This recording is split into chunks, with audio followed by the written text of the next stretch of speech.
Hello म चाहिँ अब हस्पिटलमै अघि बिहान बनाएर लिएको खाना खानु आँटेको है। के लिएको छु भन्दाखेरि चाहिँ मेरो माम, यहाँ देख्नुहुँदैछ माम, साग, चानाको सब्जी, अनि छुर्पी र डल्ले खोर्सानी लसुनको अचार, अनि पहेँली दाल लिएको छु हो। अब खाने टक्कै अहिले बज्यो 2:30 भयो, 2:30 भयो कि भोक पनि लाग्यो। अब खाने आमा चाहिँ सुतिरहनु भएको छ। आमालाई भोक लागेको छैन अरे अहिले हो। अघि लिएर दिएको थिएँ नि त एकपल्ट रोटी दिएको थिएँ नि त कि, अन्त चाहिँ भोक लागेको छैन अरे। मलाई चाहिँ भोक लाग्यो, खाएँ ल।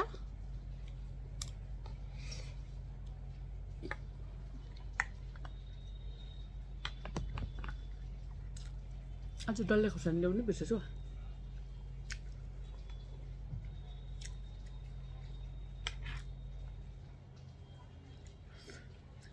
चिकन पनि पकाएको थिएँ कि, चिकन चाहिँ मलाई मन पर्दैन।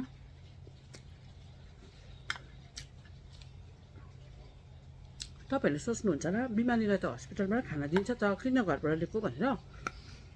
यहाँनिर पनि राम्रो दिन्छ कि खाना, तर हाम्रो आमाले चाहिँ गनायो अरे क्या,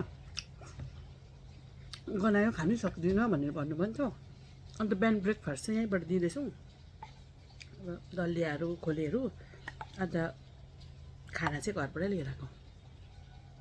गनायो अरे हौ, अस्ति खानै मान्नु भएन कि, त्यसले गर्दा चाहिँ